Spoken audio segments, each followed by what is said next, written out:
Alright, well here I am back again for a fourth video about useful information for mental health. Right. There's a person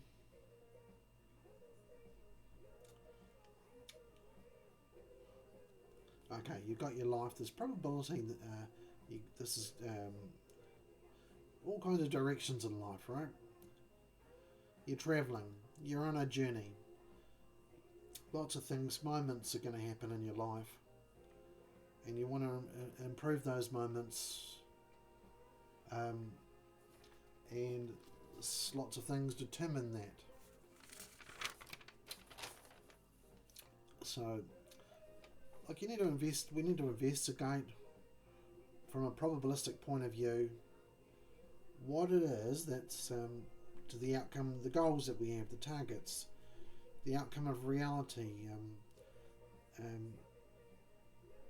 Try and don't throw things to the wind. Be careful the way you move your journey of mental health, your relationships. Just move forward carefully and securely. Don't just throw it to the wind. Be careful. You have to be.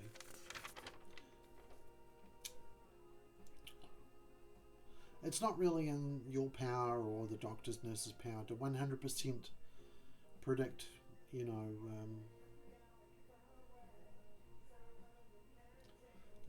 how this is going to happen for you.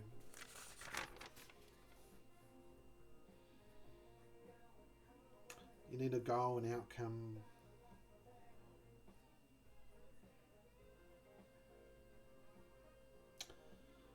Anyway, let's get some good information this time around.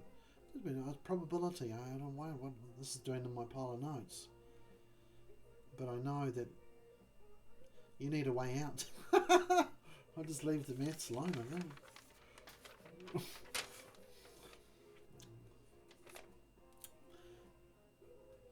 This area, I can control myself. I can't control myself. But there's ways I can be controlled by others.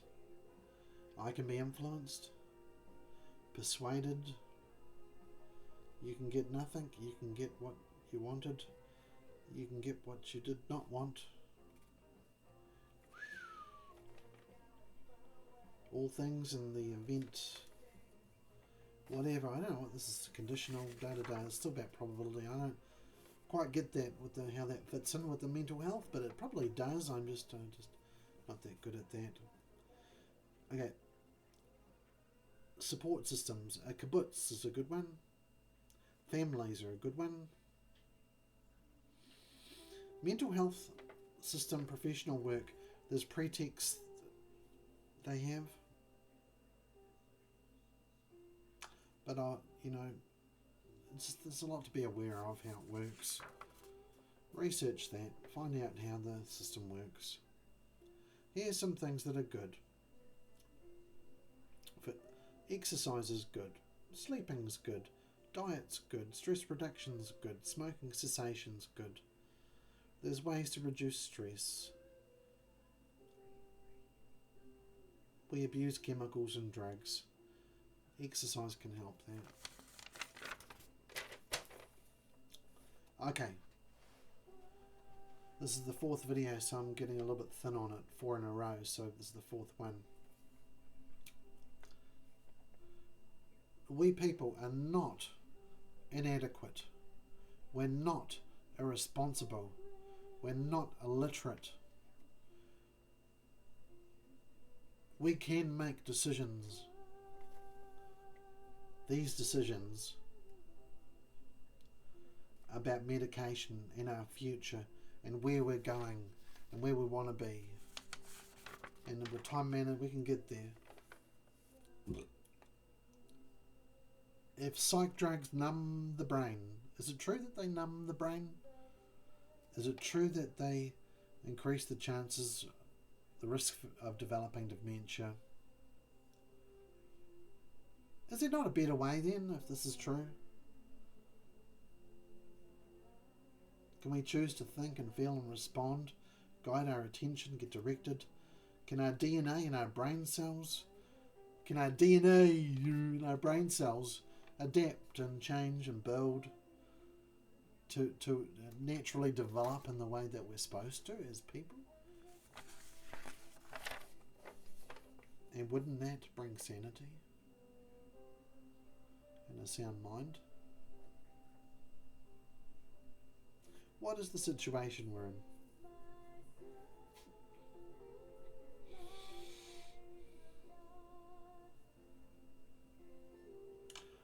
Lots of variables.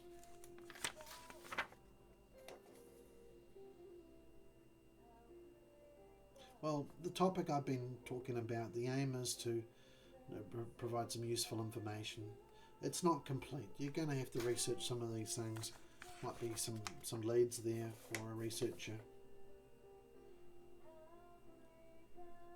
Different people's assumptions and worldviews are different. The worldviews are different. There are conflicts. There are differences. We need to look at these things.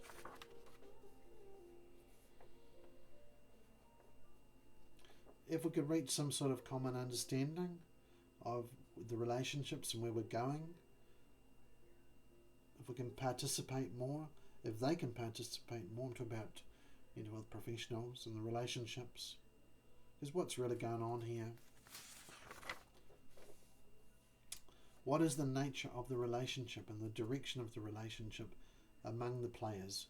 You've got people, their families, doctors, nurses, the whole system. I mean, for goodness sake. Why is it broken? Well, somebody needs to fill in where it's broken. There's an opportunity here to participate for buddies groups, for all kinds of groups to start to raise the standard, the goals.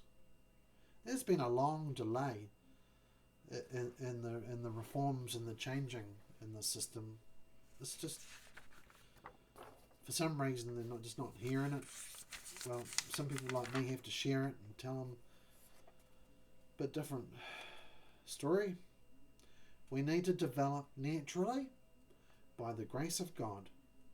The human brain was meant to work without drugs. It didn't need drugs to work. By God's grace, nature's grace, we need to develop naturally by the grace of God and have colloquia, conversations, discussions, talks, because we need to develop naturally out of this situation we find ourselves in. I feel that I have some useful information, reasons here. I think we need to change this saying that when each person needs ownership and responsibility, they need to manage their own risk. This is it. The client needs to manage his own risk, not the doctors and nurses.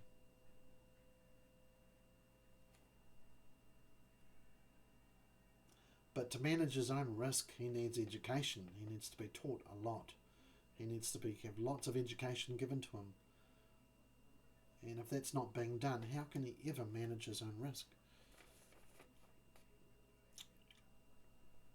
There's a lack of serious debate about these issues, a lack of voice. It's like, when the government asks for, it's asking people to tell them what they think about mental health reform and stuff. Yeah, so we're sending all information to the government, and that's it. And then we let them figure it out, but nothing changes. So that means that there's a lack of serious debate going on between client and doctor and nurse, and that's a problem. If the doctors and nurse think their job is to just do that and that, when actually what people need to do is have lots of serious debate and discussion and conversation, because this is important to know about all this. We want things useful information. We don't want the public servants to be arrogant about this and push and bully people around. But tone myself down here. Clients lack knowledge of their problems, and whose fault is that? Shouldn't the people who are experts in it have taught them? There's a lack of special knowledge about how to look after themselves, or say like about how to wean successfully off psych drugs, all kinds.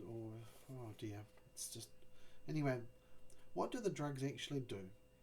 How powerful are they in the construction of the brain functions compared to the power of good food and exercise and study and good friends on the nervous system?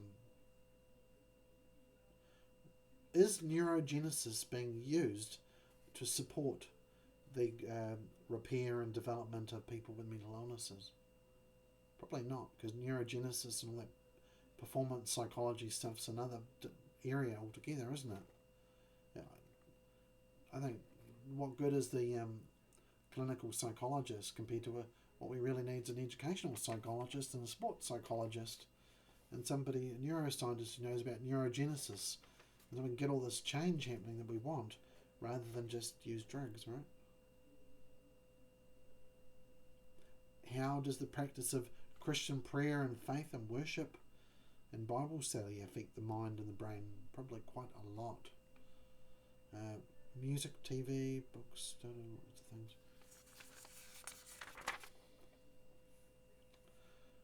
What are drugs doing long term? What is the cost to the mind brain? Yeah, well, we've got sensory inputs.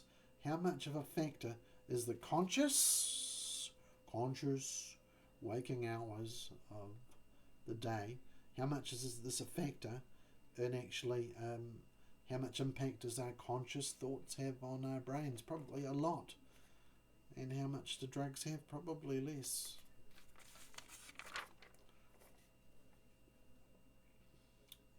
Why don't some people make a full recovery when they look as though they could? We all know these people. They did well at school. Why don't some people make a full recovery when they look as though they've got the stuff up in their head and they were well trained well educated when they were younger? Why don't they make a full recovery sometimes? And others who look like they're never going to get better. They're unrealistic. A little bit, only it seems like a little bit of stuff up top, It looks impossible that healing could happen. Recovery of their intelligence and well, it just looks like it could never happen. But it does. Motivation, attitude, support, all these things, their families, attitudes, religious factors, exposure to ideas and beliefs and hopes might have something to do with it.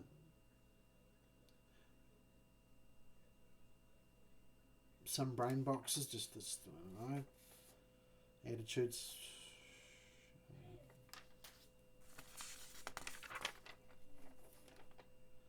Okay, gaps in knowledge, like gaps between brain cells, right?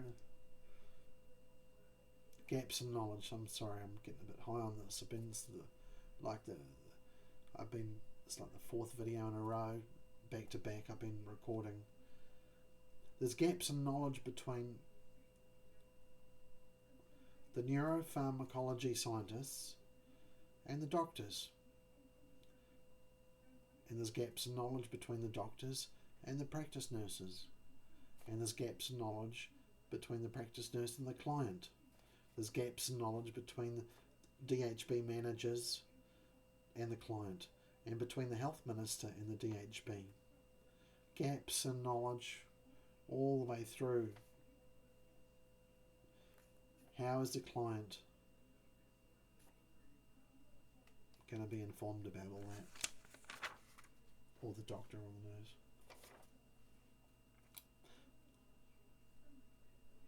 Question, can people get stronger? Can they get more self-reliant?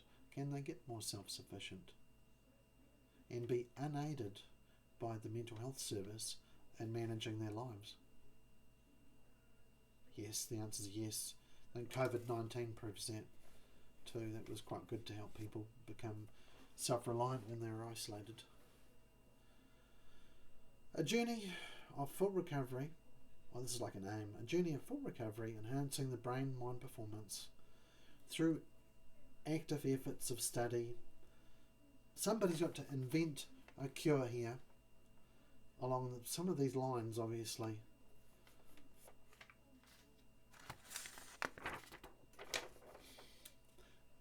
We need to unmask the truth. Unveil the truth about mental health. The good and the bad. The ugly history and the good things it's done. Why, presently, are some areas played down and given lip service to with no substance? Why don't these doctors and nurses, authorities who are telling the story, cite their references when they say something's this way or that way? In the research, it's not saying them. Why don't they cite their sources and prove what their claims? Why are some areas played down, withheld information? How can people make informed decisions if the knowledge is unequally shared?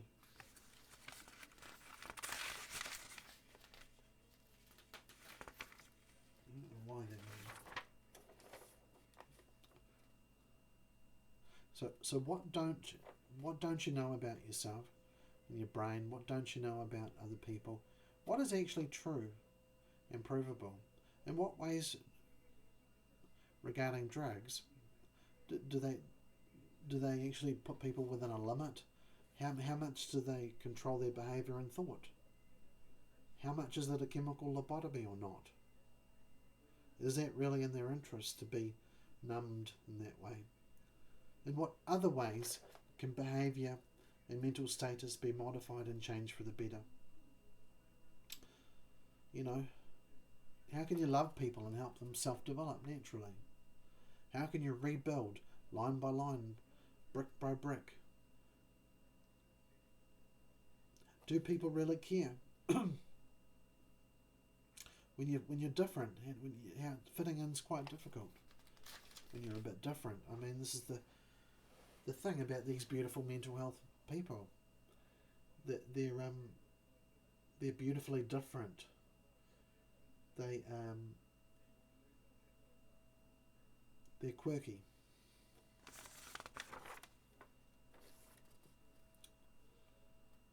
They want to self-develop in their own way. They don't want to beat to the same drum as society. They want to be a little bit different. A lot of them would probably prefer to be in a monastery, or the blokes, or they might be. Some people would prefer to live in a gated community like the Carmelite nuns. Some people are just different, right? And they want to self-develop in their own way. And that conflicts with the social values sometimes of the society.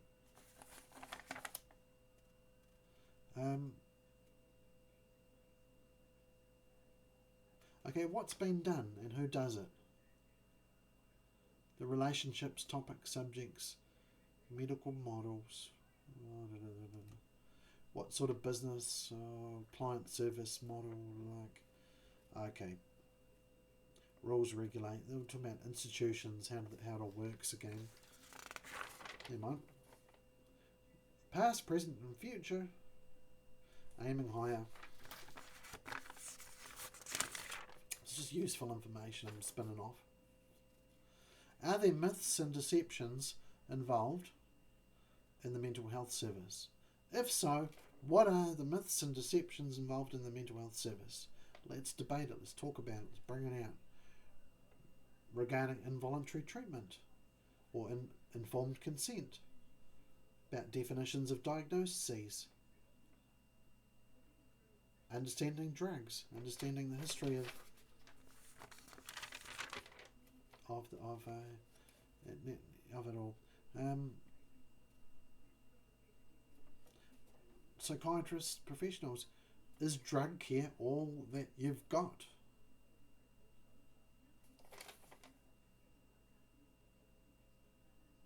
But also, there's been a lot of. I'll just be fair to you guys. There's been a lot of good things in the past, and just there's been a good side where your service has really helped and people are happy with it. Thank you, doctor. Thank you, nurse.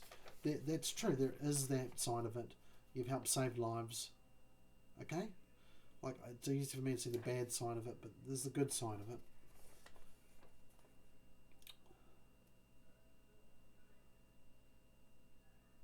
But at the moment, it seems like the mental health system may be helping itself a little bit more than those with the mental problems. I mean, just like the drug companies, the amount of money involved, and are people really feeling like they're getting value for money out of the service? And there might be a huge field, a huge area, that's what I'm saying, is missing, which represents an invention of a cure for this stuff.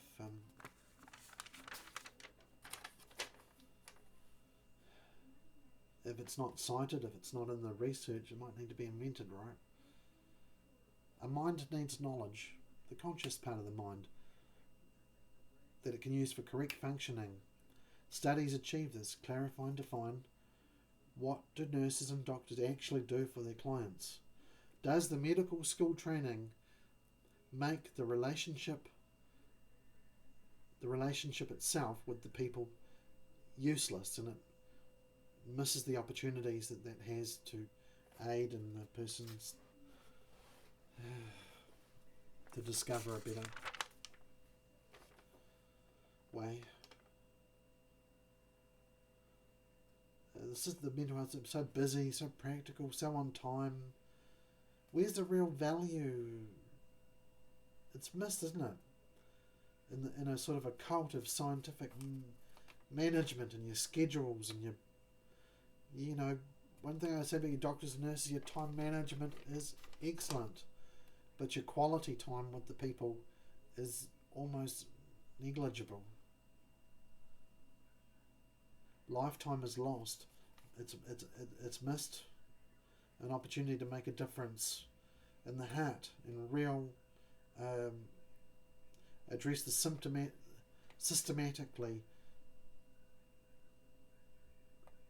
the systemic problems of the people's lives. It's a bit. It needs to be a bit more deeper, a bit more richer than just a shallow kind of the way it's been done. I think there may be a different model. Maybe it's people like me that need to get this message out there, and people like me that need to just step up a little bit more and try to share what we think we've learned and know about it from a different point of view. Practical, pragmatic wisdom says what actually needs happening, what actually a way of getting it done, lifestyle. What are the changes that actually need to happen today and tomorrow to set it up for real improvements, real efforts put in, real habits established, consistently configuring to help people.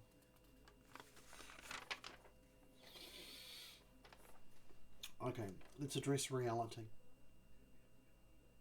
Sometimes reality gets distorted. In fact, it gets distorted all the time, and even by people that don't have mental illnesses. Manipulations of reality, chemical imbalances, drugs. How is it helping to really bring people back in touch with reality itself? I think only grammar, logic and rhetoric might be able to do that. That's the Trivium method. How much of all this mental illness is kind of manufactured? How many problems are caused by doctors and nurses? How much is it iatrogenic illness? Iatrogenic? I mean, it's when the doctors and nurses cause the problem. they cause illness. They may not mean to, but they do. How much is, and also another question, how much is there measurable rehabilitation? What does progress look like?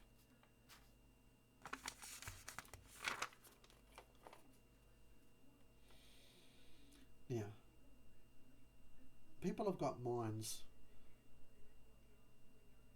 The user of a mind needs a combination of non-pharmaceutical tools to work with natural capacities to control and change his future to repair the mind. What's going on? Do we know? What don't we?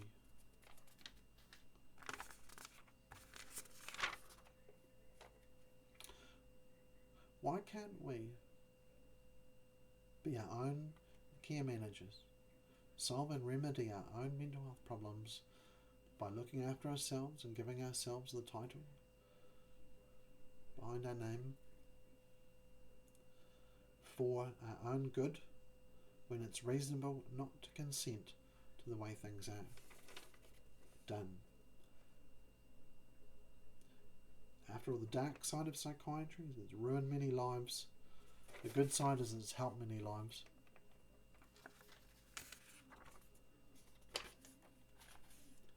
And human nature doesn't change. The same problems we've had before, we can have again, you see. Psychiatry, at the moment, right, it's over-dependent on drugs. And it's not having an awareness of what's going on spiritually with people. Okay, there's good in this world, and there's evil. There is a God, and this information is relevant to the care of the souls. Good goals, like loving people, free their minds, nourishing the relationships. Yeah, we need good friends, honesty, feel good about our lives, ourselves. We need to be able to solve our problems, feel competent, get fed, have good fun, solve problems, build the day, build the future, be well, praise the Lord, but satisfaction. Oh, we need an invention here. We need some advantages. Oh, it's hard for me. I've been talking a long time. It's the 4th video. Just useful information coming at you. There's lots of signals, messages going around with people, and behaviour, lots of messages. People are into their property, their territory. People look good and poor. There's name calling, anger, barriers, communication barriers, physiological, intellectual, social. We're all on the flux. There's a lot of unmet goals. Tuning into a person more, if you learn to communicate, you can see their needs and understand them.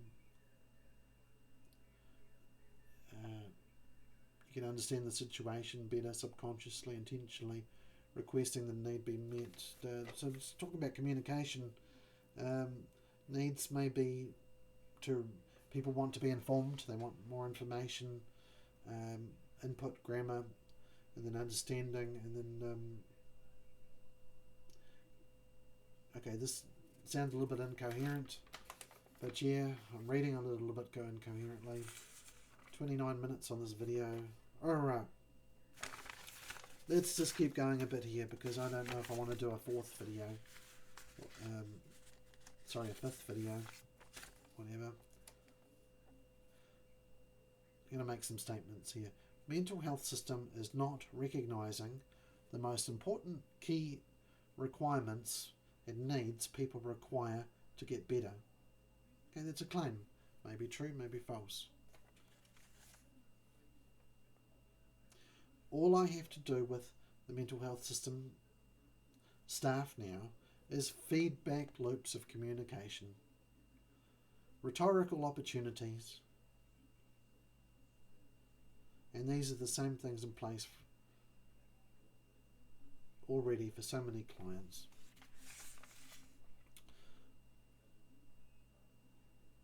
I think the resources and formulas I've found will be helpful. It's more effective and consequential and practically than the mental health system service,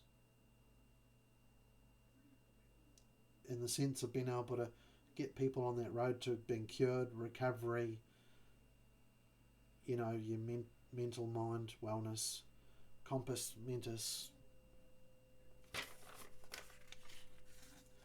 I like to state it's your own life, your judgment matters, your results. If not their way, if you don't like their way and you're not getting the results you want, do it your way. Do it your own way.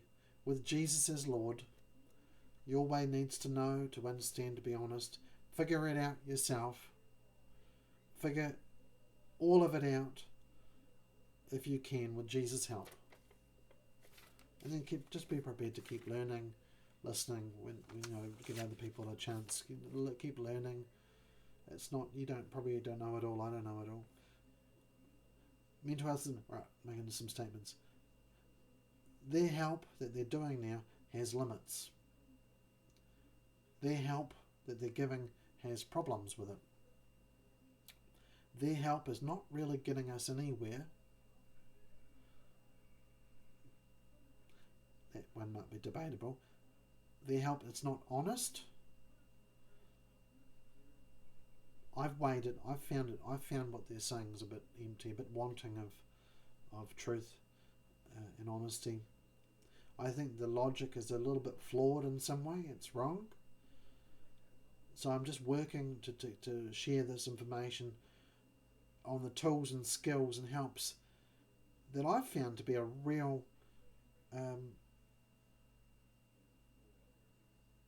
help.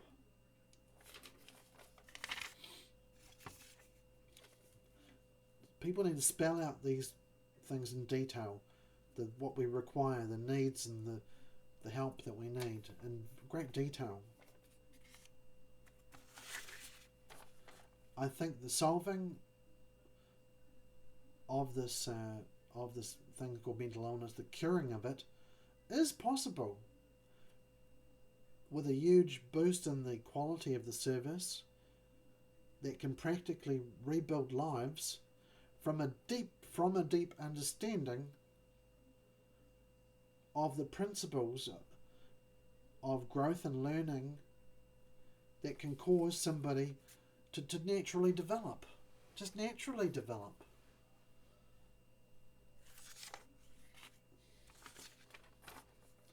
It's sort of like inventing natural development. Well, you don't invent natural development.